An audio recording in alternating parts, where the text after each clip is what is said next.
Hi welcome to our channel. మొత్తానికి అనుకున్నది జరిగిపోయింది. వైద్య ఆరోగ్య శాఖను తన నుంచి తప్పించి ముఖ్యమంత్రికి బదిలీ చేయడంపై ఈటెల రాజేందర్ స్పందించడం జరిగింది. ఈ మేరకు ఆయన శనివారం విలేకరులతో మాట్లాడారు. తన నుంచి ఆ శాఖను తొలగించినందుకు సీఎం కేసీఆర్కు ఈటెల ధన్యవాదాలు తెలిపారు.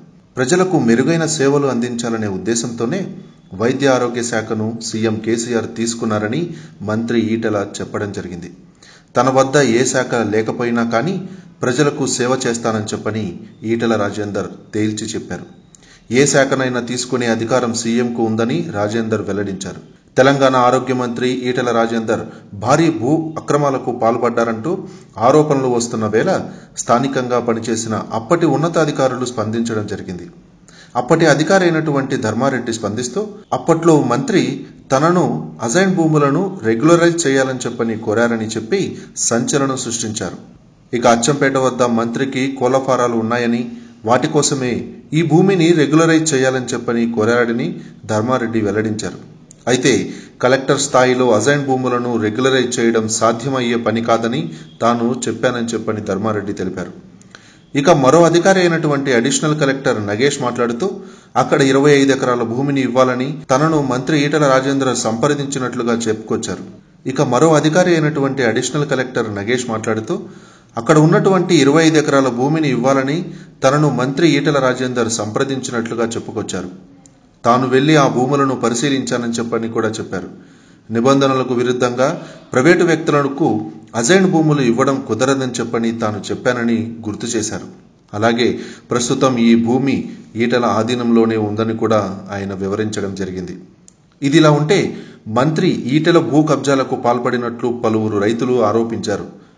మెదక్ జిల్లా మాసాయిపేట మండలంలో ఈటెల తమ భూములు కబ్జా చేశారని ఆ ప్రాంతంలోని బీసీ, ఎస్సీ, ఎస్టీ రైతులు ఆరోపించడం జరిగింది.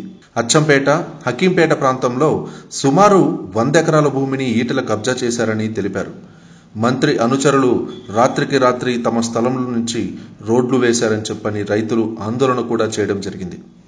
ఈటెల రాజేందర్ పేరు చెప్పి వచ్చిన వారు ఈ రోడ్డు వేశారని, తమకు చెందిన తాత ముత్తాతల నుంచి సేద్యం చేసుకుంటూ వస్తున్న ఈ భూమిని వారు ఇలా కబ్జా చేశారని రైతులు ఆవేదన వ్యక్తం చేయడం జరిగింది. ఇక తనపై వచ్చిన ఈ భూ కబ్జా ఆరోపణలపై మంత్రి ఈటెల రాజేందర్ శుక్రవారం రోజు హైదరాబాద్ లో స్పందించడం జరిగింది. ఆ ఆరోపణలపై వివరణ కూడా ఇచ్చారు.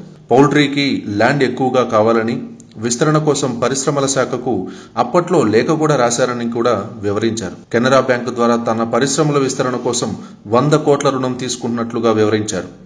అది వ్యవసాయ భూమి కాదని, రైతులు స్వచ్ఛందంగా సరెండర్ చేస్తే ఇండస్ట్రియల్ కార్పొరేషన్ ద్వారా ఇవ్వొచ్చని చెప్పని చెప్పారు. ముందస్తు ప్రణాళికతో తనపై దుష్ప్రచారం చేశారని, కట్టుకథలు అల్లారని ఆరోపించారు. 1 ఎకరం కూడా తన స్వాధీనంలో లేదని చెప్పని అన్నారు ఈటెల. తనపై వచ్చిన ఆరోపణలకు రాజీనామా చేస్తారా అని ఓ విలేకరి ప్రశ్నించగా ఈ విచారణ తేలాక ఆలోచిస్తానని మంత్రి సమాధానం చెప్పుకొచ్చాడు. ఇక అలాగే 1986లో పెట్టిన కోళ్ల ఫారాన్నే ఇప్పటికీ అదే నడుపుతున్నాం. కేసీఆర్ ఆనాడు నన్ను బంజారాహిల్స్ లో భూమి కొనుక్కొని ఇల్లు కట్టుకోమన్నారు. 2100 గజాలు కొన్నా. ఆ భూమి కిరికిరిలో ఉంటే శ్రీధర్ బాబు, కోమటిరెడ్డి గారు మద్దతిచ్చారు. కానీ సఫలం కాలేదు. ఇప్పటికి కూడా నాకు ఆ భూమి చెందలేదు. 2007లో అప్పుడు 5 కోట్లు పెట్టుబడి పెట్టా. ఈటెల రాజేందర్ భూమి కోల్పోయినా పర్వాలేదు కానీ ఆత్మను అమ్ముకోడు అని ఈటెల విలేకరుల సమావేశంలో వివరించడం జరిగింది. తన మొత్తం రాజకీయ చరిత్ర, ఆస్తులపై విచారణ జరిపించుకోవాలని మంత్రి ఈటెల రాజేందర్ ప్రభుత్వానికి సవాల్ విసిరారు. తాను తప్పు చేసి ఉంటే ఏ శిక్షకైనా సిద్ధమేనని, సన్యాసం కూడా పుచ్చుకుంటానని కూడా అన్నారు. ఉన్నతాధికారులు సిట్టింగ్ జడ్జితో కూడా కమిటీ వేసుకోవచ్చు. ఈ ప్రభుత్వం నుంచి 5 పైసలు కూడా తీసుకోలే. నిరూపిస్తే ముక్కును నేలకు రాస్తా. ఈ చిల్లర రాజకీయాలకు ఈటెల రాజేందర్ లొంగిపోడు. ఆస్తులు, పదవుల కోసం నేను లొంగిపోను. నా ఆత్మగౌరవం కంటే ఈ పదవి గొప్పది కాదు. 20 ఏళ్లలో ఏనాడూ తప్పు చేయలేదు. సీఎం ఈ విషయంలో పూర్తి స్థాయిలో విచారణ జరిపించి సమాజానికి నిజాలు చూపించాలి అని ఈటెల రాజేందర్ కోరడం జరిగింది. ఇక ఇది ఇలా ఉంటే మంత్రి ఈటెల రాజేందర్ కు గవర్నర్ తమిళసై షాక్ ఇచ్చారు. మంత్రి ఈటెల వైద్య ఆరోగ్య శాఖను సీఎం కేసీఆర్ కు కేటాయిస్తూ ఉత్తర్వులు జారీ చేయడం జరిగింది. అయితే ఈటెల శాఖను తనకు కేటాయించాలని సీఎం గవర్నర్ కోరడం, ఆ వెంటనే ఈటెల శాఖను కేసీఆర్కు బదిలీ చేస్తూ గవర్నర్ ఆమోదముద్ర వేయడం చకచకా జరిగిపోయింది. దీంతో కేసీఆర్ పరిధిలోకి వైద్య ఆరోగ్య శాఖ వచ్చి పడింది. ప్రస్తుతం ఈటెల ఏ శాఖ లేని మంత్రిగా మిగిలిపోయారు. అయితే గతంలో కూడా వైద్య ఆరోగ్య శాఖ మంత్రిని కేసీఆర్ కేబినెట్ నుంచి తప్పించడం జరిగింది. హెల్త్ మినిస్టర్గా పనిచేసిన తాటికొండ రాజయ్యపై కూడా గతంలో ఆరోపణలు రావడంతో ఆయన్ను కూడా కేబినెట్ నుంచి తప్పించిన విషయం తెలిసిందే. తాజాగా ఇప్పుడు మంత్రి ఈటెల రాజేందర్పై కూడా భూ కబ్జా ఆరోపణలు రావడంతో ఆయనపై విచారణకు సీఎం కేసీఆర్ ఆదేశించడం వెనువెంటనే ఆయన పోర్టుఫోలియోని తొలగించడం జరిగిపోయింది. ఇక మరోవైపు ఈటెల రాజేందర్కు వివిధ వర్గాల నుంచి మద్దతు పెరుగుతూ వస్తుంది. ఆయన ఇంటికి భారీగా అభిమానులు, కార్యకర్తలు తరలి వస్తున్నారు. కేసీఆర్, కేటీఆర్, సంతోష్ కలిసి కుట్ర చేస్తున్నారని చెప్పని ఫైర్ అయ్యారు. కరోనాతో రాష్ట్రం మొత్తం ఆగమాగమవుతుంటే కేసీఆర్ మాత్రం ఫామ్ హౌస్ లో పడుకున్నారని చెప్పనంటూ విమర్శిస్తున్నారు. కేసీఆర్ కేబినెట్ లో నిజాయితీగా పనిచేసే వ్యక్తి ఈటెల మాత్రమేనని చెప్పని ఆయన అభిమానులు కొనియాడారు. ఇక ప్రణాళిక ప్రకారమే తనకు ఉద్వాసన పలికేందుకు భారీ కుట్ర జరుగుతుందని చెప్పని ఈటెల అనుమానం వ్యక్తం చేయడం జరిగింది. రాబోయే రోజుల్లో వారు అంతకు అంత తగిన మూల్యం చెల్లించుకుంటారని కూడా హెచ్చరించారు. ఈ క్రమంలో సీఎం కేసీఆర్తో మాట్లాడేందుకు తాను ప్రయత్నం చేయబోనని స్పష్టం చేశారు. త్వరలోనే తన అనుచరులు, నియోజకవర్గ ప్రజలతో సమావేశం నిర్వహించి తదుపరి కార్యాచరణ ప్రకటిస్తానని ఈటెల రాజేందర్ వెల్లడించారు. నాయకులు, కార్యకర్తలు సంయమనం పాటించాలని చెప్పని ఈటెల మీడియాతో కోరడం జరిగింది. మంత్రి కేటీఆర్ ని సీఎం చేసేందుకే కేసీఆర్ ఈటెల రాజేందర్ ను బలి చేస్తున్నారని చెప్పని ఒకంత ఆగ్రహం చేశారు జీవన్ రెడ్డి. పార్టీలో ఎదిరించే వాళ్లు ఉండకూడదని చెప్పని కేసీఆర్ ఈ కుట్ర పన్నారని మండిపడ్డారు. శనివారం ఆయన మీడియాతో మాట్లాడుతూ సీఎం కేసీఆర్ కి మొదటి నుంచి మంత్రి హరీష్ రావుతో పాటు ఈటెల రాజేందర్ కూడా అండగా ఉన్నారని గుర్తు చేశారు. ఈటెల రాజేందర్ స్వయం కృషితో ఎదిగిన వ్యక్తి అని చెప్పారు.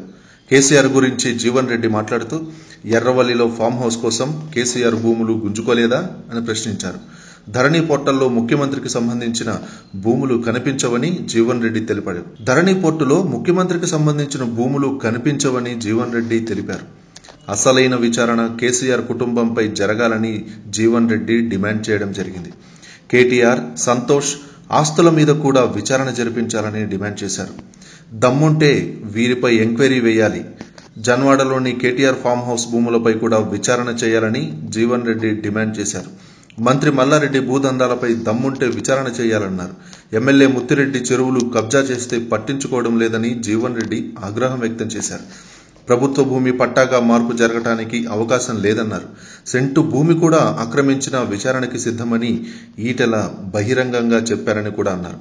ఇక ఈటెల రాజేందర్ పదవి కోసం వెంపర్లాడే వ్యక్తి కాదని జీవన్ రెడ్డి గుర్తు చేసుకుని వచ్చారు. సీఎం కేసీఆర్ ఎటువంటి నిర్ణయాలు తీసుకున్నా అది తెలంగాణ రాష్ట్రం కోసమే అని చెప్పని అందరూ అనుకుంటున్న వేళ కరోనా మహమ్మారితో రాష్ట్రం మొత్తం అల్లల్లాడుతున్న ఈ సమయంలో టాపిక్ డైవర్ట్ చేయడం కోసం మంత్రి అయినటువంటి ఈటెల రాజేందర్ పదవిని అర్ధాంతరంగా పక్కకి పంపించడం కోసమే ఈ భూ కబ్జా ఆరోపణలు చేయడం నిజమా?